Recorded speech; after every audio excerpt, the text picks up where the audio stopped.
So this is a story about fighting off demons. Long story short, world's smallest violin.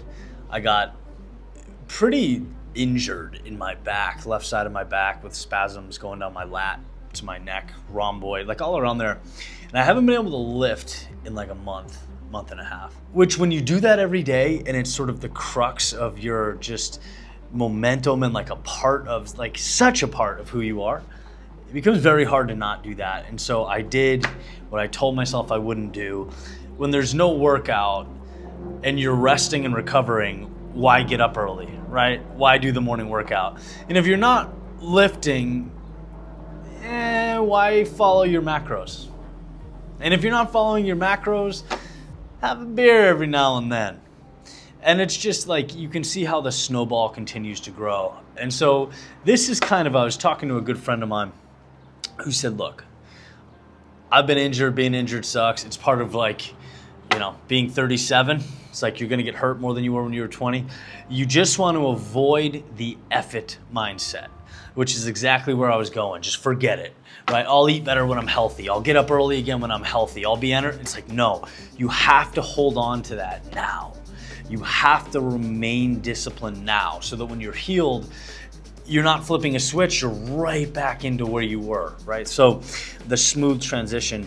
So today is about doing something hard that challenges me, that makes me still feel as though I'm working towards a better evolved self without any weightlifting. So I'm doing stadiums. That was like the hardest thing I could think of within a short window here is at about 1 p.m. in Arizona, hit stadiums down the street, did about 30 of them, and then a cool down with a few 3/4 speed sprints at the end. But yeah, like this is a journey of recovery, journey to recovery, to not let yourself fall victim to all those whispering voices that are, hey, pack it up, wait, be the victim, be frustrated. It's like, no, life is always gonna throw you curveballs, always. It's always gonna put obstacles in front of you. You can't let that consume you. You have to find ways to not only endure, but be better than you would have been. This is an effort to do that. So on these runs up, it's a sprint up, you walk down. Nice little sunny day in Scottsdale for bleachers, getting a tan, fresh air, life is good.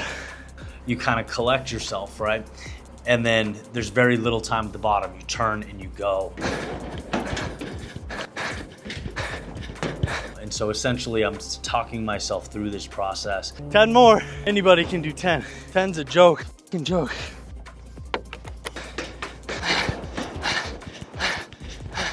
Prove to yourself you're a beast. This is number 9. It doesn't really start to suck until maybe 10 or 12 in. And so then it's just like, what's the next benchmark? Go to 15, right? When you're at 12 and you're suffering, don't think about 30, think about getting to 15. And that's something to celebrate. Halfway, that's a big deal. These next 3 are gonna get you halfway. Only focus on that. 23 done, 7 to go. It takes something that seems larger than life, especially when you're suffering, and it makes it manageable. It makes it so manageable. Anyone can do 3. Then when you're at 15, all you gotta do is get to 20. Forget 30, get to 20. 5 more, anyone can do 5 more. 5 is nothing.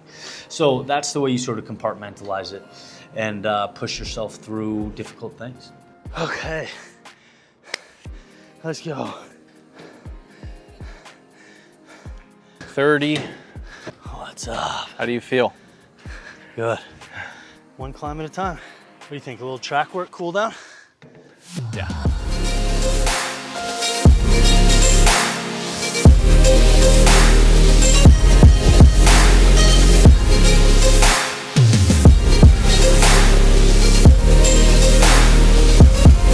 Nice. Yeah.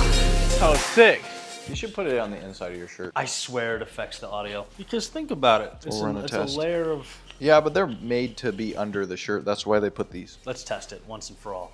All right. Well, this is outside. This is inside. So start a new one. How much wood could a woodchuck chuck if a woodchuck could chuck wood? How much wood could a woodchuck chuck if a woodchuck could chuck wood? That's the question today.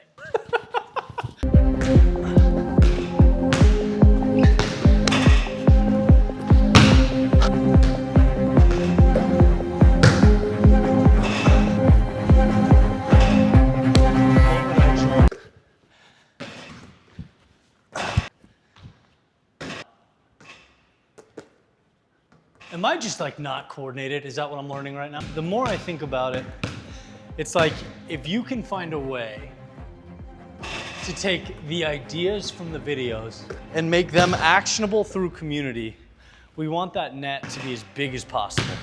Community, access, Q&A, right? But daily journal that's guided, so we're framing, thinking about our day, thinking about our goals, thinking about certain, a prompt every morning. And also overarching that is that physical challenge. So like, if you wanna hop on, this is what we're doing every month. Maybe it's 2 big calls a month. I don't think we want a big barrier to entry for people joining these things and just like changing their lives and feeling good and transforming. Like therapeutic for them. Yeah, I just want it to be, I want as many people as possible to experience that. And then we can figure out what the 2% or 3% would want. Just shot around for a little bit. We were talking about school, building a community. We want to build an accessible, life-changing community. So we're talking about the best way to do that, to make it transformative, make sure we got good people in that, make sure the barrier to entry is not high, and just get a ton of folks that want to do amazing stuff. And so we were talking about it upstairs and figured we'd just shoot around a little bit. We're about to go, I'm gonna get some back work done. So long story short, the reason for so much running recently is because I've been out for almost a month now with back spasms and stuff. So constantly trying to get that hammered. Some back work, feel like $1 million, and we'll be lifting weights again in no time. See you soon. So Shazzy is my massage therapist. Would this be uncomfortable to a healthy person? Like if that wasn't inflamed? It would be uncomfortable for anybody. Yeah, okay. Just making sure. Take a nice deep breath in and out. And in. Put it in the pain pouch. Think about how much it hurts in a workout and you still continue. I know, it's so funny because you're like so excited to come here and so excited to leave here, you know?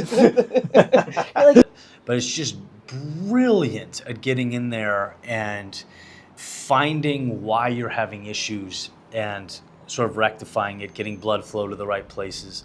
I've been to her 3 times, and every time I leave there, I can feel the difference, right? I feel like the light is at the end of the tunnel, and part of it is because, you know, sure, hitting the sauna cold plunge up there, but seeing her religiously, taking that seriously, you gotta use the resources that are around you, you know. I write like 3 speeches a week for YouTube, but it's like a very calculated story or expanding on a quote or something. Because someone brought up the point, you never let people into your life at all, like behind the scenes. So I'm kind of showing that Yes. I practice what I preach. You know what I mean? Gotcha. So they're like, you say all this stuff, but do you actually? Yeah, exactly. Like Someone's trying to call you out. It's just, it sucks when you're working out such a big deal and then you can't lift for so long. Mm-hmm. And instead of letting myself get fat and being lazy like I started to, Yeah. it's like change up, do stadiums, work on it, you know, find ways to stay motivated and excited. Right. And that's kind of the idea of this Gotcha. video. What do you have going on the rest of the day? Just shooting some stuff, making some videos, yeah. I was thinking a cool topic would be when I was doing the stadiums, did 30. Mm-hmm. And just thinking, you know how like when you're doing something that's hard or demanding, it's like you kind of trick yourself into like incremental steps. Yeah. And it was like if you're doing 30, when you're at 10, go to 15 and celebrate getting 15. And then you, like, instead of being overwhelmed by the distance. Yeah. So I kind of want to talk about that and like how that can relate to life and just like, sure, it's not the entire journey, but celebrate little benchmarks. So, long story short, you know, it doesn't have to be fitness, but I think all of us in one way or another, we're gonna hit these obstacles where you just feel like you're dragging your feet, you feel stuck. Maybe it is an injury, maybe a business deal gone wrong, maybe something, you know, fill in the blank. Don't let it consume you. Your one goal in these situations, as I'm really trying to demonstrate right now, is to not let the F it mindset grasp you. You have to hold on to the moment, understand its importance, and this is actually an opportunity to rise to the occasion. Surprise yourself, right? How cool is that? When I was injured, I realized how tough I was. That's not an intuitive thought, but it's a very real possibility. So avoid the F it mindset. Get her done.